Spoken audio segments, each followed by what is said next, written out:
estos de blindajes y tal, y se interesaron en biomateriales y hacían estudios pues, de todo tipo de aortas y pacientes y tal. Y lo que se vio, lo sometían a fuerzas de estrés y se vio que las aortas en los pacientes con Marfan tenían puntos de rotura mucho más anteriores a lo que es la aorta normal. Esto pasaba igual en otro tipo de patologías, pero sobre todo en el Marfan las aortas se rompían mucho antes. ¿Y esto por qué pasa? Pues básicamente porque la fibrina que hay es una fibrina anómala, ¿no? Y esto sí que en los últimos años pues, se ha avanzado mucho. Luego creo que va a haber alguna conferencia de investigación básica, por lo que tampoco voy a extenderme en esto, pero se han visto mecanismos nuevos como una molécula que es el TGF-beta. Se ha visto que la fibrina normal liga esta molécula, pero cuando es anómala no lo hace, entonces una sobreexpresión del TGF-beta lo que hace es activar ciertos mecanismos que van a tener una actividad inflamatoria, activan metaloproteasas y en general lo que hacen es pues, como destruir la matriz extracelular, que es lo que conforma un poco la pared de aorta. Hay muchas otras vías que se han descubierto recientemente, por ejemplo, se ha visto en el grupo del doctor Redondo aquí en Madrid que el óxido nítrico, la sobreexpresión también por vías intracelulares puede hacer que se formen aneurismas de aorta. Estos son estudios experimentales en animales y de hecho pues, se está estudiando con fármacos que sean capaces de bloquear algunos de estos circuitos para ver si se consigue lo que sería mejor para vosotros, ¿no? Que es que el aneurisma de aorta no se produjese o no creciera la aorta. Yo creo que esto es algo que en los próximos años, con el nivel de investigación que hay, es probable que se avance bastante en este sentido. Entonces, de esto no voy a hablar mucho porque se va a hablar después, pero también ha habido avances importantes en el tratamiento médico y en el tratamiento quirúrgico, que es en lo que más me centraré. En general, todo surgió a partir de este estudio que se publicó en Science, que es una de las revistas más prestigiosas de investigación, por un grupo de Johns Hopkins que lo que hicieron es darle losartán, que es un antagonista del receptor de la angiotensina, bloquea el TGF-beta. Daban esta medicación a ratones, esto ya lo sabéis de hace años, y lo que vieron es que comparado con los beta bloqueantes, las aortas de los ratones que se trataban con losartán no se dilataban. Pero esto eran, como pasa con todos estos estudios, son estudios que se hacen en animales, luego muchos no son extrapolables a pacientes, pero también por la fase en la que se dan, se dan muchas fases embrionarias, la dosis no es la misma. Entonces, en base a estos estudios experimentales, pues se hicieron en el mundo 3 o 4 ensayos clínicos muy importantes, algunos de ellos, pues seguro que vosotros habéis participado, para ver si el losartán era de verdad tan eficaz como parecía en los estudios que se hicieron en ratones. Y de hecho, pues todos los estudios que se hicieron se publicaron pues, en revistas médicas muy prestigiosas. Este es el estudio americano que se publicó en New England, el estudio holandés en el European Heart Journal, el francés y el nuestro, que se publicó también en el European Heart Journal. Y lo que se vio, nosotros por ejemplo lo que vimos es que las aortas, como se sabe, pues van creciendo con los años y con los fármacos que se da, pues el crecimiento se ralentiza. Pero realmente no vimos que hubiese diferencias entre el losartán y el betabloqueante. O sea, al final de todo y los metaanálisis y tal, pues no hay un tratamiento hoy día que sea superior al otro, claramente. De hecho, en el ensayo americano y en el nuestro, el losartán fue igual que el betabloqueante. En el holandés el losartán fue más efectivo, pero siempre se daba acompañado de betabloqueante. Y en el francés vieron que el losartán no era efectivo. Por tanto, en cuanto a tratamiento, son buenos los dos, y lo que se hace hoy día, pues bueno, depende de la edad, de otro tipo de circunstancias. Si el betabloqueante no se tolera bien, será cualquiera de los dos, y lo que es importante es que si la aorta no va bien o se va dilatando a pesar de dosis altas del fármaco que se esté empleando, pues se suele asociar otra medicación. Seguramente estos fármacos cuanto antes se den, en niños sobre todo, pues son más efectivos. A un paciente con pues, 30, 20, 40 años, con la aorta ya desarrollada y ya dilatada, pues poco efecto van a tener, ¿no? Aunque ya no sea disminuir la progresión del crecimiento, pues tiene un efecto disminuyendo la incidencia de disección de aorta. Pero donde yo creo que ha habido más avances quizás en el tratamiento quirúrgico, que al final es lo que más ha salvado la vida a miles de personas, porque una cirugía precoz que evite que la aorta se dilata, pues es lo que más te va a ayudar, ¿no? Y en esto yo creo que el principal avance es que la mortalidad hospitalaria en centros de referencia a esta patología pues es muy baja. O sea, un 0% no existe, pero es una mortalidad inferior al 1%. Y además lo que se ha visto es que las técnicas que hacemos de preservación de la válvula óptica pues tienen una durabilidad muy alta. Tampoco es un 100%, pero es una durabilidad mayor del 90% con seguimientos ya largo. Y esto es mejor de lo que se consigue con la mayoría de prótesis de las que disponemos hoy día. ¿Y cuándo indicar cirugía? O sea, esto es algo en lo que nos hemos centrado bastante porque nos preocupaba el ver cómo pacientes con aortas no muy dilatadas pues se disecaban. O sea, esto tampoco es matemáticas, que si la aorta te llega a 5 se te puede romper y por debajo no. Entonces, hay algo más que hace que una aorta se pueda romper, más que el diámetro, y en eso se está estudiando en temas de elasticidad de aorta sobre todo, pero en cuanto al diámetro, sabéis que las indicaciones por diámetro pues están en más de 50 milímetros, en general según las guías para el síndrome de Marfan, y se puede operar por encima de 45, pues se podía operar con ciertos criterios, como si hay un crecimiento rápido de la aorta, si hay antecedentes de disección de la aorta de la familia, o bueno, en mujeres si tienen un deseo de embarazo, porque con una aorta tan dilatada no se puede, o si se asocia a valvulopatía, ¿no? Entonces, en estos casos se podía anticipar un poco la cirugía de aorta. Pero lo que pasaba es que la mayoría de estudios en los que se basan estas recomendaciones son estudios todos hechos en aneurismas de pacientes que no tienen síndrome de Marfan. O sea, hay muy pocos pacientes de los que se refieren las guías que tuvieran síndrome de Marfan para establecer estas indicaciones, y están basadas además en estudios observacionales con pocos pacientes. Por eso hicimos un estudio reciente entre nuestro grupo y el de Valdebrón con muchos pacientes, más de 600, para ver qué es lo que pasaba con años de seguimiento en general en las aortas de pacientes con síndrome de Marfan. Y lo que vimos es que o sea, los eventos aórticos, que son las disecciones o roturas de aorta, pues no son muchos porque son pacientes que están muy tratados, muy seguidos, pero bueno, hubo 7 eventos durante el seguimiento, y 4 de ellos pues, fueron disecciones de aorta. Y lo importante es que vimos que cuando el diámetro de la aorta aumentaba por encima de 45, se cuadruplicaba el riesgo de tener una disección de aorta.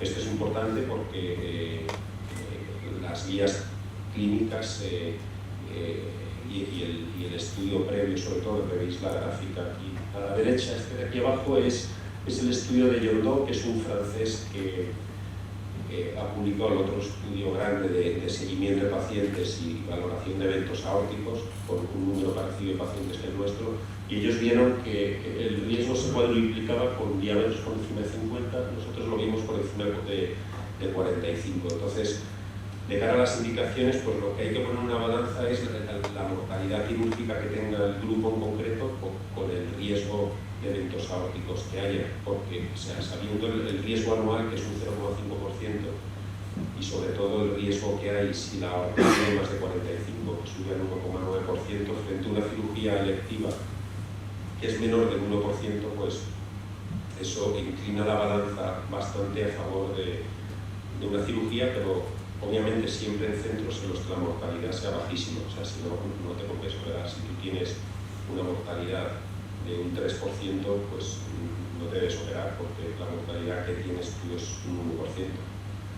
Entonces, esto es importante recalcarlo porque hace años, sobre todo, y esto sí que ha cambiado desde hace 20 años, en nuestro país, por ejemplo, la variabilidad de mortalidades en centros era muy importante. O sea, hay centros con mortalidades en cirugía de aorta de un 15%, en otros de un 1%, de un 3%. O sea, esto es algo que hay que considerar. Por eso, en general, las guías siempre tienden a bajarlos hasta a poner unos diámetros altos, porque estás hablando de la globalidad de los pacientes. En las últimas guías americanas consideraron el estudio nuestro y hace una recomendación para diámetros por encima de 45 si la válvula aórtica pues, puede preservarse. Respecto a la técnica quirúrgica, pues bueno, sabéis que lo que estamos hablando sobre todo, que es lo más habitual, es de la cirugía de raíz de aorta, que es la primera porción de la aorta, es la que veis aquí, justo es la zona que está pegada al corazón, y estamos hablando en general de una población de pacientes muy joven cuando se interviene, y aquí veis las dos técnicas que hay. En general, lo importante es sustituir la aorta, pero puedes o sustituir la válvula o preservarla. Para preservar la válvula hay varias técnicas, pero aquí sí que se ha visto en múltiples estudios que la técnica de elección es la técnica de David, se llama, que habéis oído muchas veces, que es un cirujano de Toronto, que es el que la describió, y consiste en reimplantar la válvula dentro del injerto. Y esta técnica es especialmente buena en pacientes con síndrome de Marfan porque estabiliza todos los componentes de la raíz de aorta frente a otras técnicas y hace que tenga mucha más durabilidad la reparación. Evita la anticoagulación, mejora la calidad de vida de los pacientes, etc.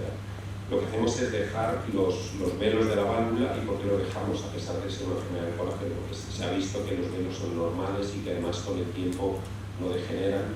Aquí podéis ver algunas fotos de cómo son los velos de la válvula. Aquí hemos resecado toda la aorta. No sé si se ve bien por la luz.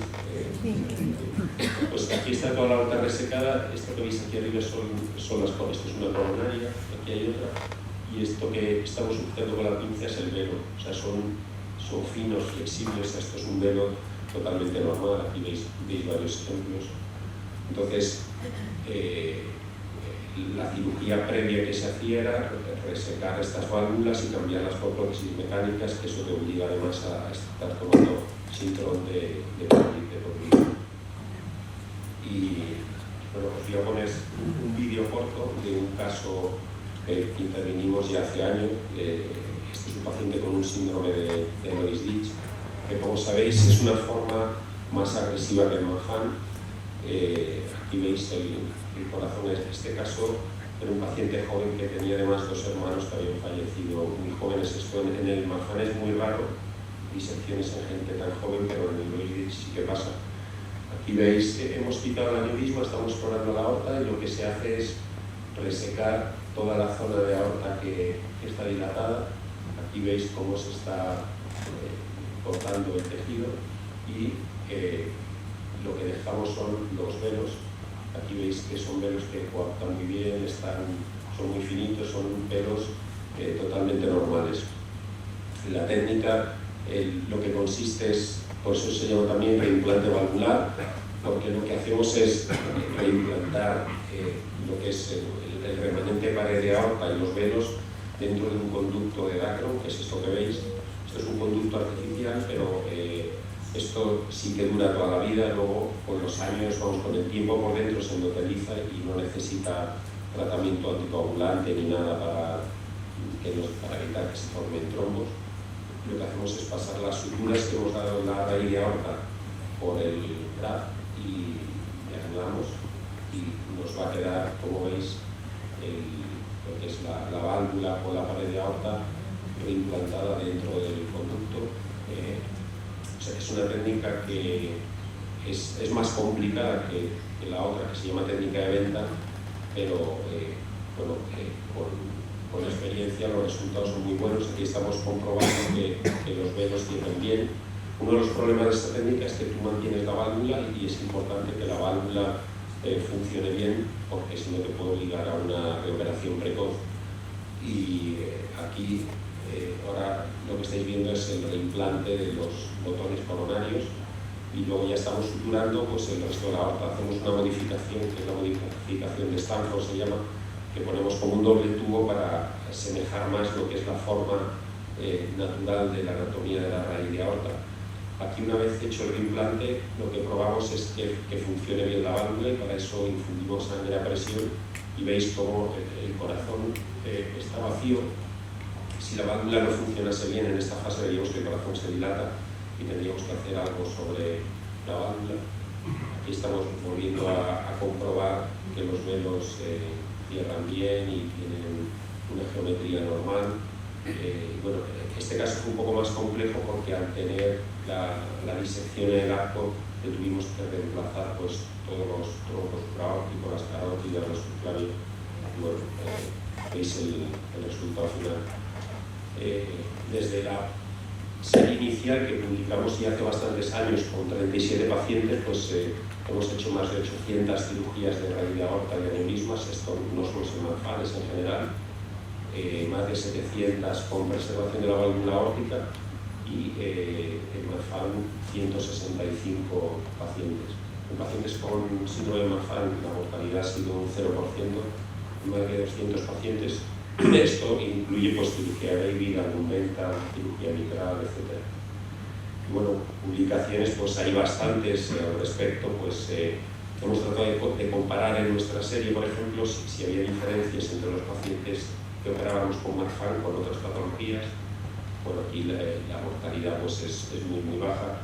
Y lo importante en estas comparaciones es que vimos que no hay diferencia en el seguimiento en cuanto a la durabilidad de las válvulas, que es lo que os enseñaba antes, de pacientes con síndrome de Marfan y con otras patologías. Esta es la experiencia de David en Toronto. Llevan algún paciente más que nosotros, pero no muchos, son 100 y pico casos también, con resultados buenos. Ellos tienen un seguimiento ya de 20 años y lo que podéis ver aquí abajo, el problema que hay o que tienen es que a largo plazo pues casi hay un 20% de eventos en otras partes de la aorta. O sea, aunque tú veas de la raíz, en la serie de ellos pues la incidencia de esto es bastante alta.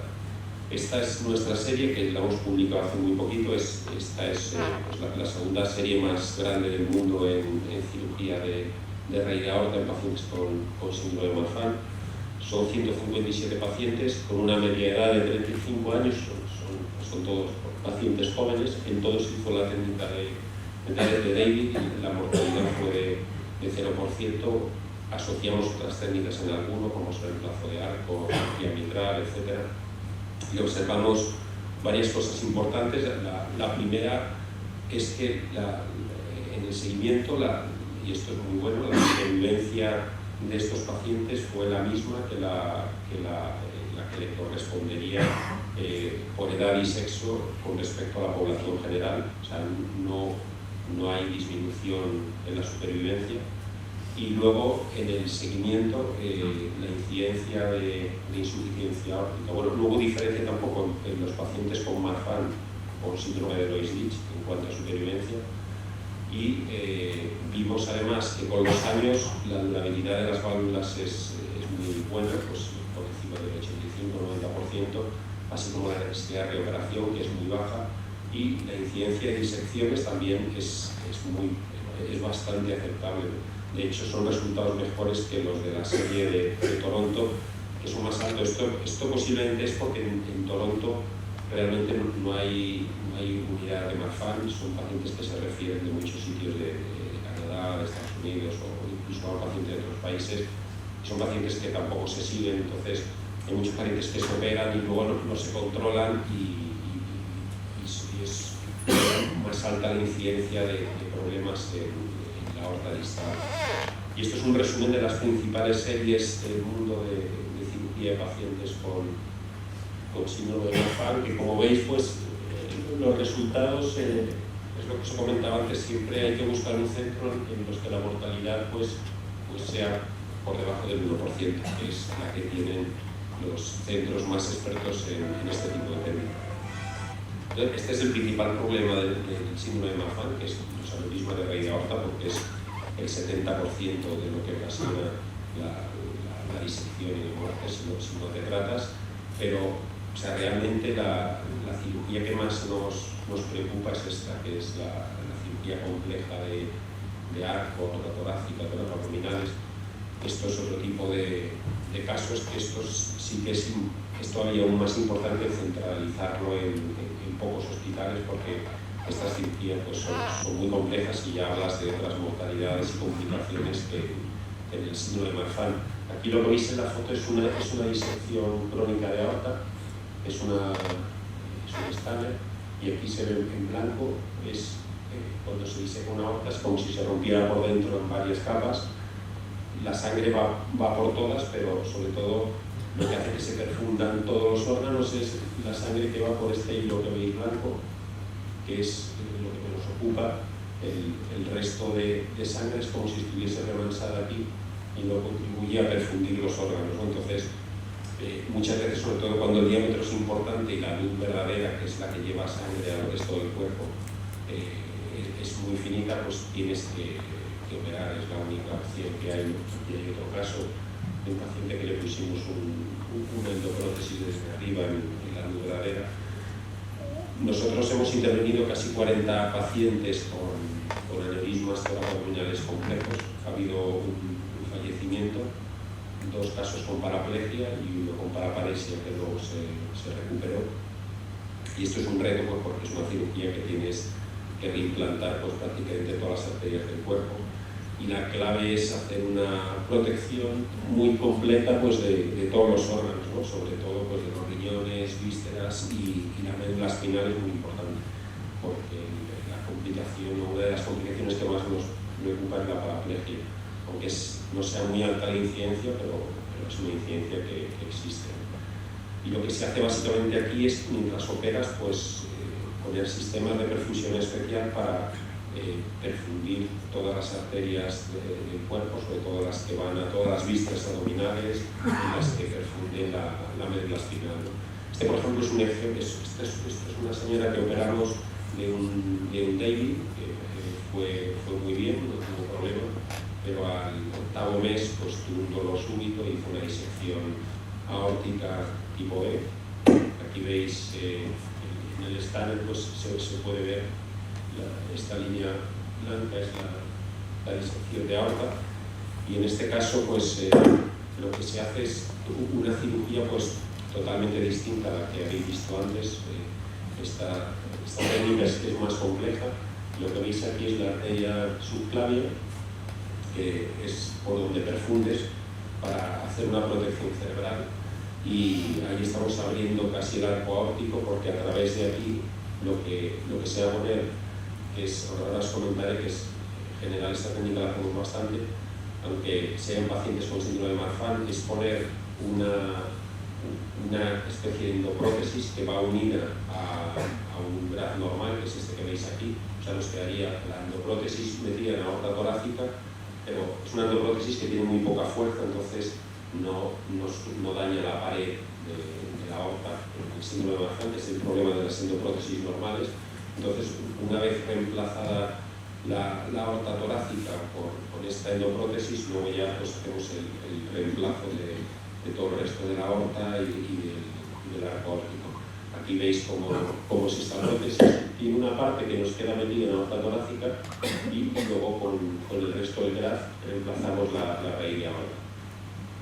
Y esto lo hacemos así porque, en teoría, las endoprótesis en el síndrome de Marfan no se deben poner, pero esto es un tipo de endoprótesis especial que nos va a permitir hacer una cirugía posterior para seguir reemplazando la aorta, y donde suturamos ya el siguiente tramo es en la propia endoprótesis. Entonces, esto es como una especie de paso para hacer otra cirugía. De hecho, pues hemos descrito una técnica que es como una cirugía en 3 pasos, que lo veis aquí en el dibujo. En un primer paso cambiaríamos el arco aórtico y dejaríamos esta trompa elefante. Luego se hace una extensión con una endoprótesis que se puede poner por la femoral, y la tercera cirugía sería ya una cirugía abierta, que sería lo que es la cirugía abdominal. Hemos intervenido 15 pacientes con estas técnicas, con resultado bastante bueno, porque los stents normales lo que pueden ocasionar es esto, que esto lo hemos visto en un paciente, y es que como la pared es muy débil, pues la propia endoprótesis puede romper la aorta, ¿no? Bueno, y esto ya es de lo último que os voy a hablar en cuanto al tratamiento quirúrgico, que es el tratamiento endovascular, que a muchos os interesará en el síndrome de Marfan, pues es controvertido. Hay bastantes estudios, pero todos son con pocos casos, seguimientos cortos, y bueno, en general el resumen de todo esto es que el éxito inicial es alto. O sea, si tú te pones una endoprótesis, pues es muy probable que quedes bien, pero luego en el seguimiento pues, tienes bastantes problemas. Es muy habitual que si te pones una endoprótesis que necesites varios pasos y que puedas tener problemas. Y en cuanto a mortalidades, es parecida a la cirugía. Este es el último estudio que se ha publicado, que es un estudio multicéntrico muy reciente, publicado en JAMA, que es una revista de mucho impacto en muchos centros de tratamiento endovascular solo en el síndrome de Marfan. Participan pues 18 centros en total, en Europa, América y tal, y los resultados realmente no son malos, y lo que ellos ven es que la tasa de éxito es alta, pero luego hay que repetir más procedimientos. Seguramente con el desarrollo de nuevas endoprótesis que ya se están haciendo, todo esto mejore y evite pues, cirugías que son muy complejas, ¿no? Aquí veis unas fotos de cómo queda la aorta cuando la tratas con endoprótesis, es como si quedara toda forrada con endoprótesis, pero realmente en las guías clínicas el tratamiento con endoprótesis en Marfan pues, sigue estando en teoría pues, contraindicado siempre y cuando puedas hacer una cirugía abierta. Y esto es un estudio que hicimos también, que publicó hace poco la Revista Española de Cardiología. Esta es la serie más grande de seguimiento de mujeres con embarazo en síndrome de Marfan. Son 89 mujeres. Y lo que hicimos es ver qué pasaba con las disecciones en este grupo en relación con parto y todo, incluso lactancia y tal. Y lo que vimos es que hubo, como veis aquí, 5 eventos. Se considera pues, que el crecimiento rápido de aorta es como un evento, y luego aparte hubo 3 disecciones de aorta. El diámetro por encima de 40 es lo único que se vio que presentaba una asociación estadística pues, con las disecciones de aorta, aunque se quedó como en el límite de la significación estadística. O sea, realmente no fue pues, significativo, aunque seguramente es por el número de casos, que tampoco fueron muchos, ¿no? Porque tampoco hay series grandes de mujeres con síndrome de Marfan.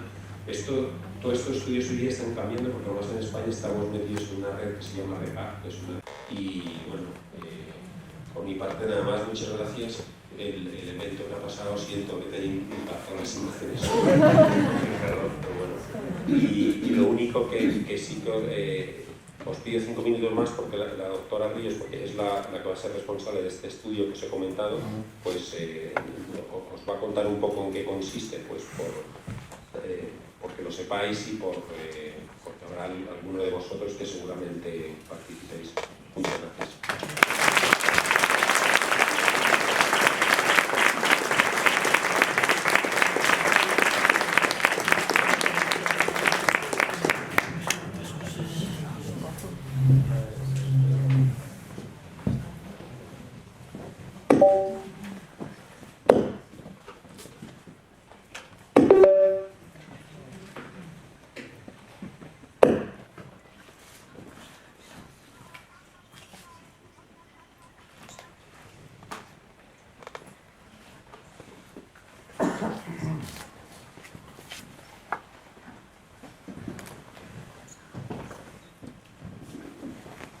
Buenos días a todos.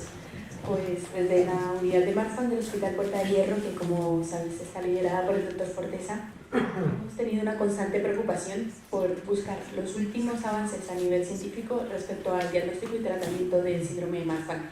Y esto es lo que nos ha llevado a este estudio.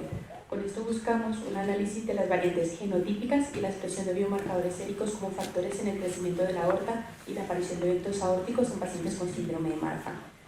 ¿Qué pasa? Sabemos que el síndrome de Marfan es una mutación del gen de la fibrina 1. Esto lleva a una alteración en la formación de las fibras elásticas y activación de metaloproteasas y otras citoquinas que, como explicaba el doctor Forteza, lo que buscan es degradar la matriz extracelular que conforma la pared de los vasos sanguíneos. Esto lleva a un estado proinflamatorio y a la formación pues, tanto de aneurismas como de rotura o disecciones de la aorta como tal. Hoy en día intervenimos según el diámetro aórtico y los antecedentes familiares, esto es lo que acabamos de repasar. Pero ¿qué pasa? Buscamos encontrar esos otros factores asociados que pueden llevar a que una aorta se rompa o sufra una disección en pacientes que ni siquiera han alcanzado el diámetro. Sabemos que hay unos factores ahí adicionales que no hemos terminado de encontrar y es lo que queremos estudiar. Esto es un poco lo que ya ha explicado el doctor Forteza, no lo vamos a saltar. Y a nivel de la genética, en el síndrome de Marfan sabemos que hay más de 2.900 mutaciones diferentes para el mismo gen de la fibrina 1.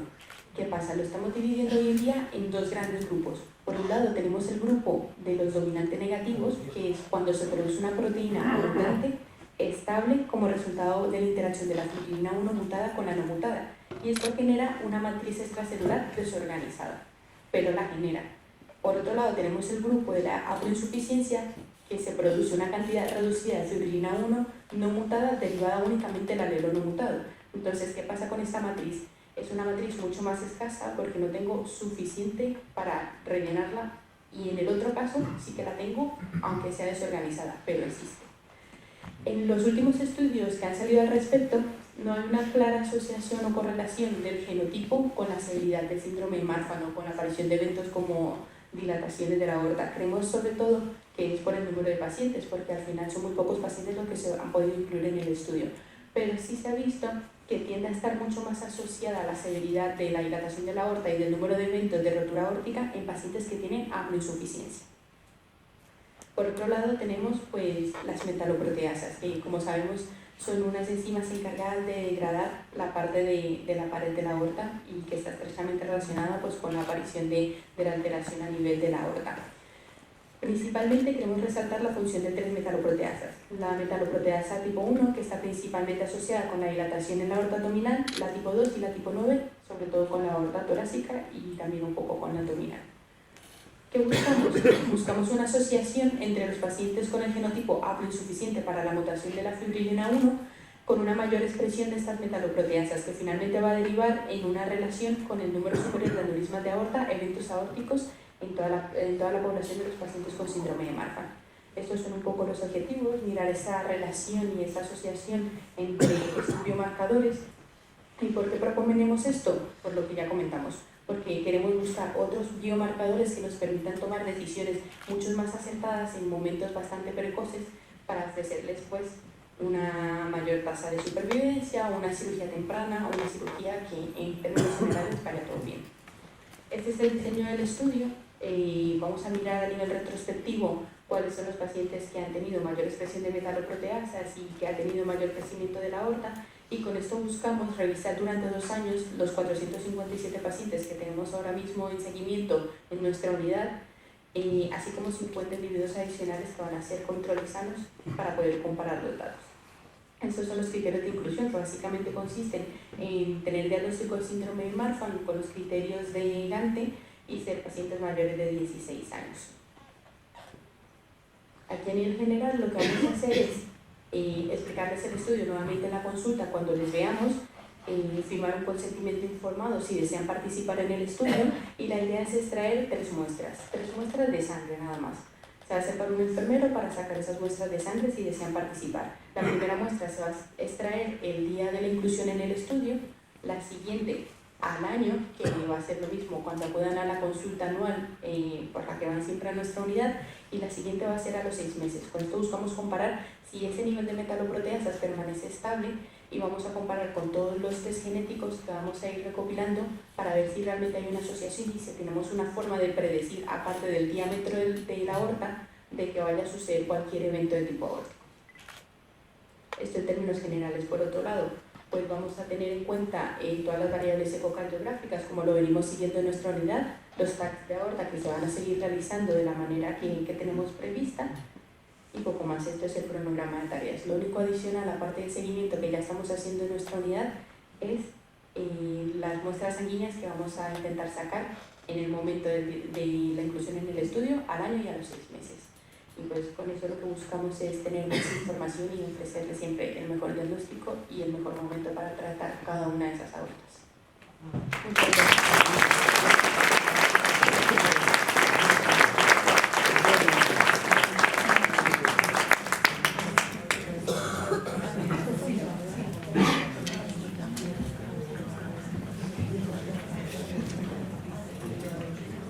Buenos días. En la carpeta tenéis unas hojas donde podéis escribir la pregunta.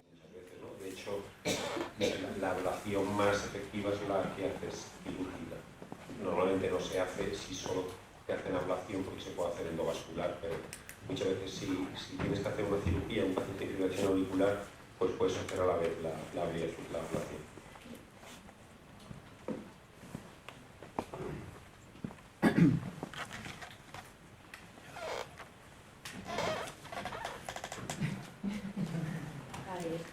Dice, aparte de las ecografías anuales, ¿es necesario estudiar con TAC en su totalidad la aorta o depende del caso?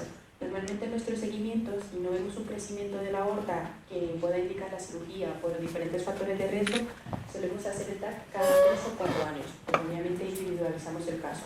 Si vemos que es una aorta que está creciendo, normalmente incluso hacemos los TAC cada 6 meses. Eso no va a cambiar como parte del estudio. Se sigue haciendo el escáner en el mismo periodo de tiempo.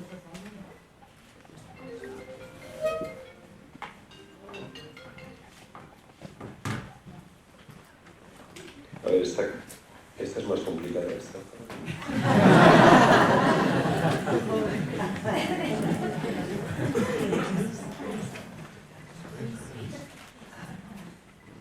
Y en el seguimiento preventivo del estado aórtico, ¿cuál es el procedimiento para determinar el estado de la aorta abdominal? Me imagino que la persona que ha escrito esto se refiere a las pruebas de imagen. Sí, he sido yo. Tiene que ver porque conocemos muy al detalle la raíz aórtica y el tratamiento preventivo que se sigue en la unidad de Marfan, del 12 del Puerta de Hierro, pero me queda la duda de cómo hacemos el seguimiento del resto aórtico, de todo lo que es la arteria abdominal, que es lo que menos nosotros tenemos. Yo tengo la sensación, como padre de Ana, de que no tengo muy claro qué seguimiento se hace de todo el estado general de la aorta. Muy buena pregunta, la verdad es muy buena pregunta. Depende por dos partes también, como explicaba la doctora Ríos Elsa, del trastorno genético. No es lo mismo un paciente con un síndrome de Loeys-Dietz o un paciente con un síndrome de Marfan. No es lo mismo un paciente con un síndrome de Loeys-Dietz con una mutación del TGCBR1 o 2 a un paciente con un síndrome de Loeys-Dietz con una mutación del SMAD3.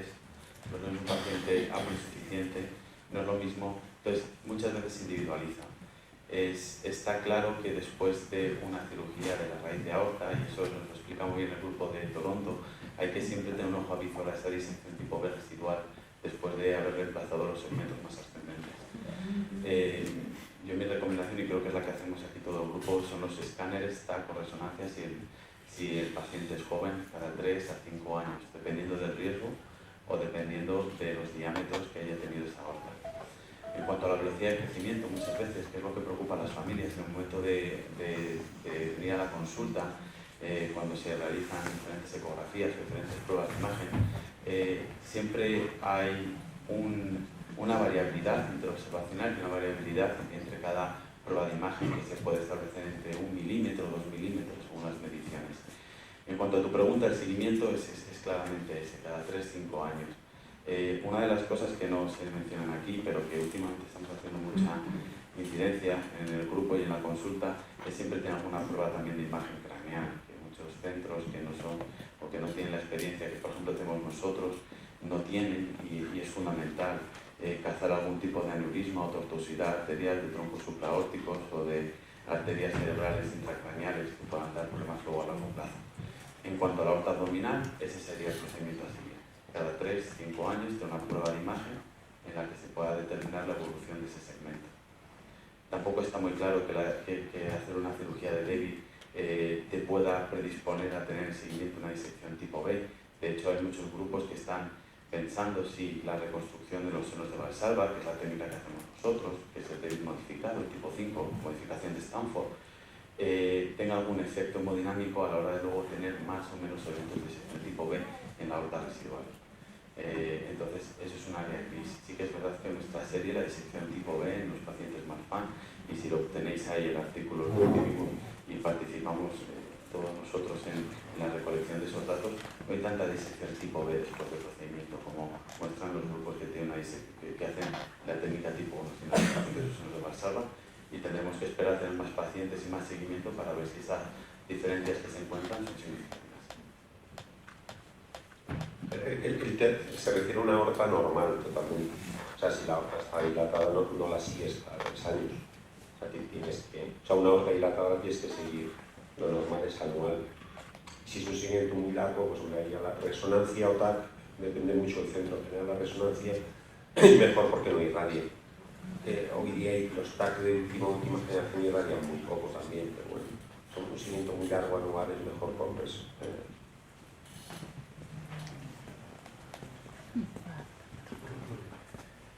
Son 2 preguntas. ¿Cree que todos los afectados de Marfan deben acudir a unidades de Marfan? Sí, como una muy buena pregunta, sí. Una de las conclusiones de la charla del doctor Forteza es esta, porque sobre todo es muy importante poder todo tenerlo centralizado a la hora tanto del seguimiento que se hace como a la hora del procedimiento quirúrgico. Pueden ver los resultados de cuando se sopesaban los diámetros para operar, como la mortalidad de la operación, que en centros de alta experiencia como es el nuestro, la mortalidad es del 0%, mientras que en otros centros que no están así experimentados en estas técnicas, la mortalidad es mucho mayor. Entonces, normalmente dejan que los diámetros de la aorta lleguen a diámetros más altos y pueden presentar disecciones, que acá la mortalidad aumenta hasta un 20 o un 30%. Y lo mismo sería acerca del seguimiento. Si no es un correcto seguimiento en los pacientes que están dilatando la aorta o en aquellos pacientes que ya se han operado, en el caso de la pregunta anterior con lo de la disección tipo B residual, pues estos casos te los vas a perder y simplemente van a ir a hospitales que no tienen experiencia con esto. Después de la operación de la disección de aorta, en el año 2012 quedó todo bien, excepto que cuando hace frío tengo fuerte dolor al respirar, al hacer ejercicio físico o simplemente al andar rápido, subir una cuesta, escaleras que me obliga a parar. El dolor es en el pecho. Me han puesto parches de nitroglicerina que me han mejorado, pero no del todo. ¿Qué cree que puede ser? Bueno, sobre todo los parches de nitroglicerina sirven sobre todo a los pacientes que tienen cardiopatías isquémicas crónicas. Los dolores así relacionados como con el frío son sobre todo a nivel nervioso o pues sí, los fármacos neuromoduladores tipo pregabalina o gabapentina pueden ayudar en esto si sobre todo se ha utilizado las primeras escalas, que aunque todos los médicos recetemos paracetamol, pues siempre se empieza por paracetamol, después escala antiinflamatorios no esteroideos, que eso sí no lo recomendamos usar más de 3 a 5 días, después empiezan los opiáceos leves como el tramadol y ya los otros serían estos neuromoduladores como la gabapentina o la pregabalina. En estos casos se podría usar un poco mejor que los parches de nitroglicerina. ¿Están haciendo ustedes ya TEVAC? Sí, pero solo cuando la endoprótesis asienta sobre un tubo previo o como paso puente hacer algo. O sea, pues, de elección el TEVAC no lo hacemos, pero sí que hacemos la técnica que os he mostrado, que es poner una especie de... es como un tratamiento híbrido, se pone una prótesis que tiene muy poca fuerza radial sobre la aorta y no la va a dañar, y luego sobre esa prótesis se pone el TEVAC. O sea, TEVAC directamente, sí, salvo casos extremos, no. La doctora Ríos ha hablado de TAC, no hablan ustedes de la resonancia magnética para el seguimiento. Sí, o sea, la resonancia magnética la usamos en pacientes que se tienen que seguir, pues, por ejemplo, cada año y está estable, pero con aortas dilatadas que no se puede vigilar cada 3 años, la resonancia no irradia y bueno, es mejor. Pero si es una prueba que haces cada 3 años o más, o sea, hacer un TAC cada 3 años, la radiación es muy poca. De hecho, los últimos TAC, la radiación de un TAC es la misma que la que tienes si te vas de Madrid a Nueva York en avión, y la gente no se plantea no irse en avión porque te irradies. Entonces tampoco hay que dramatizar el TAC, o sea, los TAC de ahora pues son bastante seguros. ¿Por qué no funcionó en Francia en los sartán? O sea, no es que no funcionen los sartán, o sea, en el estudio francés también se comparó los sartán con metabloqueante y lo que se vio es que los sartán no era mejor que el betabloqueante, incluso el betabloqueante fue un poco mejor. O sea, los sartán también ralentizó el diámetro de aorta, pero lo hizo significativamente más el betabloqueante. Entonces, usaron unas dosis un poco distintas a las que se usó en el estudio americano y en el nuestro. Se vio en estos estudios que es bastante dosis dependiente, de hecho hubo que subir dosis a muchos pacientes. O sea, parece que con dosis máximas podría ir bien. De hecho, los estudios en animales son con dosis, también han ido tan bien porque estás dando dosis que son como 10 veces mayores las que se dan en pacientes. O sea, tú no puedes dar a un paciente, no sé, 10 gramos de losartán, a lo mejor es lo equivalente a lo que se da en ratones. Entonces, bueno, es un tema importante el de las dosis. Hay pacientes que no los derivan a Madrid, tienen todos los hospitales de referencia contacto unos con otros sobre avances técnicos y tratamientos. O sea, realmente no, o sea, no estamos en contacto todos los hospitales. Estamos en contacto con la red REPAC, que ahí sí que hacemos una reunión mensual todos los miércoles de cada mes. Hay una reunión oral que se conecta en todos los hospitales, se presentan los casos complejos para discutir y luego pues se deciden estudios o líneas de investigación. ¿El estudio que se está realizando es solo en adultos o también a nivel pediátrico? Únicamente en pacientes mayores de 16 años, porque a nivel pediátrico hay bastante discusión sobre la medición de los diámetros de la aorta, básicamente por eso, porque no hay como algo estandarizado. ¿Y cómo se podrá solicitar la inclusión del estudio? Todos los pacientes que acudan a la consulta a la unidad de Marfan de nuestro hospital se les propondrá participar en el estudio y únicamente hay que firmar un consentimiento informado para poder tratar todos esos datos de forma anónima. Y luego, la cirugía en menores de la aorta implica más cirugías a largo plazo. Habría que reemplazar prótesis más adelante, depende de la edad. Eso depende muchísimo de la edad de los niños. Normalmente cuando se acercan a los 12-13 años, habitualmente no necesitan más reemplazos de la aorta, pero se hacen seguimientos con imágenes y todo esto. Nuestra unidad es verdad que está mucho más enfocada en pacientes mayores de 16, pero bueno, algún paciente tenemos en torno a eso, 14-15 años, que hasta el momento no ha requerido ningún otro tipo de reintervención y que por el momento pues está bastante bien, no ha presentado ningún otro tipo de alteración en el resto de la aorta y que, vamos, parece que todo va a ir muy bien.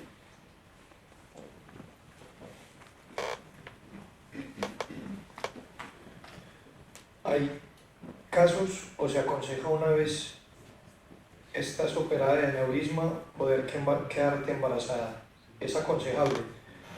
Bueno, sí, lo que es muy buena pregunta. Cuando ya estás operada de aneurisma a nivel de la raíz, es verdad que esto es lo que de verdad condiciona la mortalidad en toda la población en general. El aneurisma de la raíz es lo que causa la muerte en las disecciones aórticas, tanto en pacientes con Marfan como en no pacientes con Marfan. Entonces, si ya estás operada de la raíz, sí que se puede quedar embarazada, pero lo ideal es que se siga en un centro que tenga cirugía cardíaca. Si es unidad de Marfan, bastante mejor, porque la aorta, tanto abdominal o torácica, sí que puede dilatar. Y si vemos que durante el seguimiento puede hacer una disección tipo B, pues habría que llegar a hacer una cesárea emergente o hacer una cirugía sobre la disección como tal.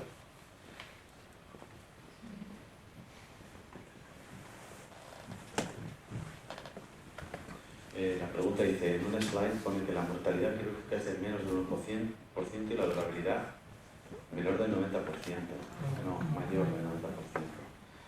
Que también se ha mencionado más veces. ¿Durabilidad es cuando se hace necesario en el futuro un reemplazo?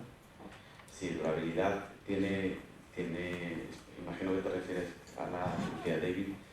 Cuando hablamos de durabilidad nos referimos sobre todo a dos cosas. La primera es la ausencia de insuficiencia aórtica residual. Luego, como durabilidad, también hablamos de la no necesidad de una nueva reintervención sobre el segmento de aorta y de la válvula. Actualmente, el último análisis de la técnica, que es el que está mostrado, y en los últimos que estamos haciendo, la durabilidad sigue siendo muy buena, por encima del 90-96%, que eso otras series no lo tienen. Y es el síndrome de Marfan.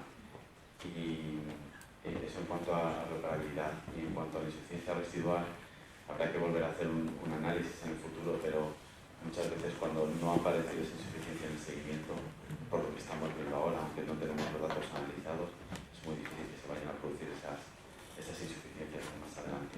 Esa es la idea general que tenemos, pero no tenemos datos para mostrarlo por lo menos. Si tienes tensión muy baja o baja, sería recomendable tomar losartán o no tomar, o seguir así con losartán o atenolol. A ver, o sea, esto realmente casi todos los pacientes que toman algún fármaco de estos suelen tener la tensión o normal o tirando a baja. O sea, por lo menos en la experiencia nuestra que tuvimos, sobre todo con el estudio este del LOAR, no hubo ningún paciente hipertenso y sí que lo contrario, tensiones bajas y que se hacía Holter también de presión y tal. Pero o sea, es muy habitual y el tomar muchas veces el fármaco tampoco hace que te baje la tensión más. O sea, si puedes tolerarlo y lo estás tomando porque tienes la indicación de tomarlo, porque tienes una aorta un poco dilatada, es preferible tomarlo, aunque tengas 9 de tensión, por ejemplo. Otra cosa es que tengas 9 de tensión y que cuando tengas 9 de tensión no te vas a levantar de la silla porque te mareas. O sea, si clínicamente estás mal, claramente tienes que bajar la dosis y si bajando la dosis sigues estando mareado, pues no lo puedes tomar. También hay pacientes que esto les pasa más con el calor en verano o algo estacional. En general, los fármacos son convenientes independientemente de la tensión y es más importante la sensación clínica de que tú estés mal, o no toleres más que la cifra. En el estudio con la UPMI, la ruptura se produce con o sin dilatación aórtica.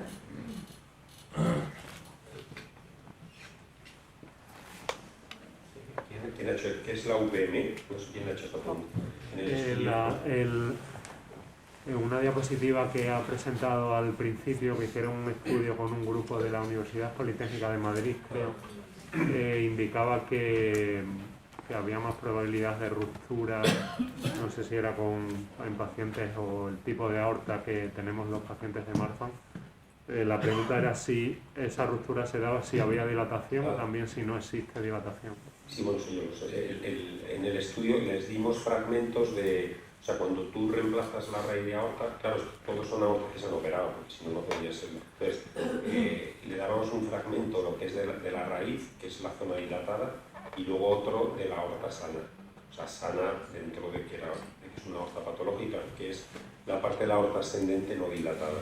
Y cuando hacían estudios de elasticidad en esas aortas, las aortas que eran el segmento normal, también se rompía con puntos más precoces. O sea, no solo te pasa en la aorta que está dilatada, o sea, realmente esto es un problema. O sea, y es por lo que, aunque tú tengas una aorta normal, no puedes decir 100% seguro que no se te va a discar. Y claro, o sea, esto es muy importante y es lo que se está investigando, pero es difícil. O sea, tiene que haber algún mecanismo más que el propio aumento de diámetro que haga que algunas aortas se rompan y otras estatubiden y no tengan ningún problema. O sea, se da mucho valor al tema genético. O sea, familias con síndrome de Marfan en los que no ha habido problemas aórticos, es raro que haya disecciones de repente, aunque no puede haber. Entonces hay factores que tienen riesgo antecedentes, es claro. La mutación que ha dicho aquí insuficiente también es un marcador de peor pronóstico. O sea, hay algún dato que ya se sabe que va teniendo un peor pronóstico, pero todavía falta mucho. Eso tiene bastante relación con tu segunda pregunta. ¿Qué probabilidad hay de desarrollar aneurismas complejos tras la resección de la aorta? Pues eso, sabemos que existen otros factores. ¿Cuál es lo fundamental, como has visto en Marfan? Pues presentar o una disección tipo A, que tú intervengas de forma emergente y que quede disección residual a la aorta torácica descendente y a la aorta abdominal, o que luego presentes una disección tipo B, porque esa aorta que ya se ha abierto entre las mismas capas está mucho más debilitada de la pared, entonces la probabilidad de que eso dilate es, vamos, altísima. Eso es casi seguro que pueda llevar en un aneurisma complejo del resto de la aorta. Luego existe este pequeño grupo de pacientes que presentan aneurismas de toda la aorta sin necesidad de haber presentado previamente una disección en esa zona de la pared que se ha dilatado. Esto es lo que estamos buscando, justo lo que comentaba el doctor Forteza con los estudios. Estamos buscando qué otros factores, aparte del diámetro aórtico, pueden influir en que unos pacientes presenten esto, unos pocos pacientes y otros pacientes no lo hagan.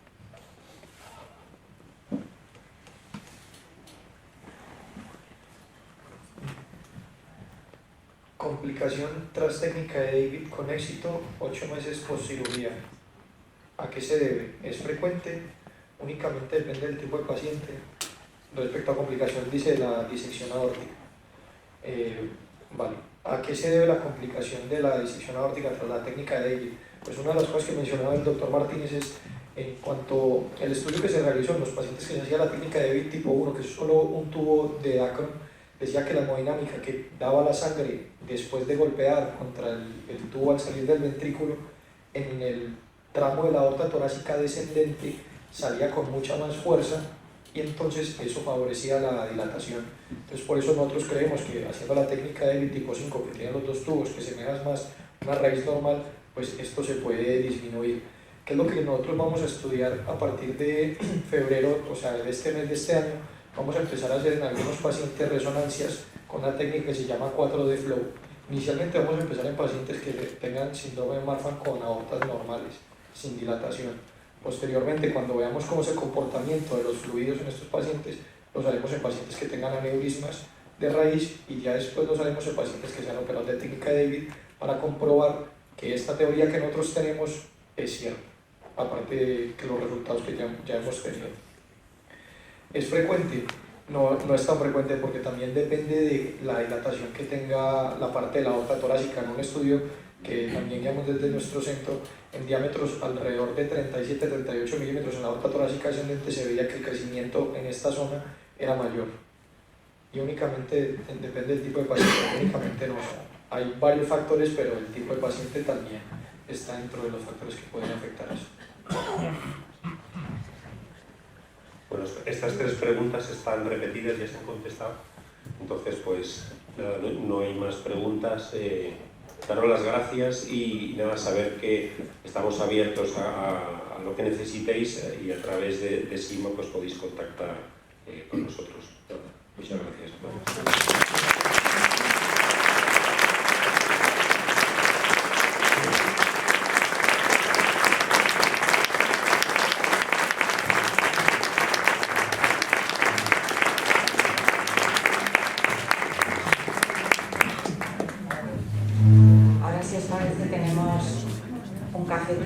En esa misma planta donde a partir de ahora van a ser todas las comidas, desayuno, comida y cena, y los descansos para el café es en esta planta. Según salimos seguimos de frente y un poquito a la derecha.